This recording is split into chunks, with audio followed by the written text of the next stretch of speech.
Now, Tony, I want you to think for a couple of seconds about what you would do when it comes to the deficit. But Bob Catter, how would you deal with what is now going to be 10 years and then 40 in the long term? No, I come out of a government that ran massive deficits. We spent 3,000 million in 1 year, just going back 30 years. And our entire budget was 3,000 million. It was spent on building the biggest power station in the world, which was fuelled by free coal. We took the coal, whether they liked it or not, for free. And we had the cheapest electricity in the world, and we got the biggest aluminium state producing in the world. In return for that, we were building a dam every year and 1,000 kilometres of rail to open up mines, which we opened up a massive mine every 8 or 9 months. We were opening up a new mine. There hasn't been a new mine opened in Queensland in 32 years. No, the Adani mine. I played a bit of a role in that.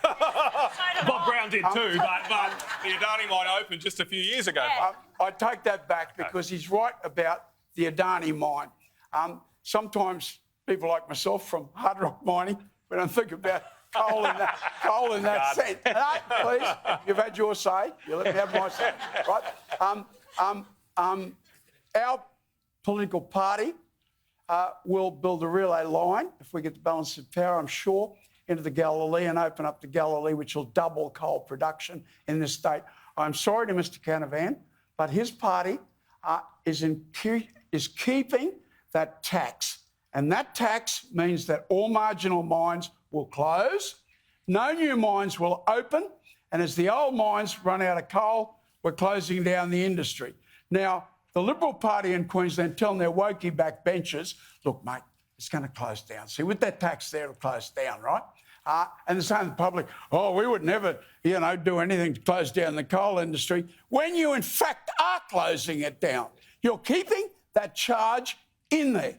And look, honestly, I just reached a stage in my life where I'm sick and tired of hypocrisy, and I just get it every day, and it just makes me madder and madder. Well, I'm not as well advanced in seniority as your good self, but I feel it every day too, Bob. Don't worry. You're amongst friends in that feeling. Matt, your response to that, though? I mean, let's respond to that. Obviously, it's Queensland state matters versus federal party, all the rest of it here, but what's your thoughts about how an incoming LNP government would either be able to better negotiate with Queensland to get rid of it or to do something to override it? Well, look, I mean, it is a state issue, as you say, Paul. The LNP just up the road across the border have been elected not to change the coal royalties in Queensland. So they won't be doing that. I believe governments should stick to their promises. They were elected on that promise, and I won't ask a government to break a promise with people that they've been elected on.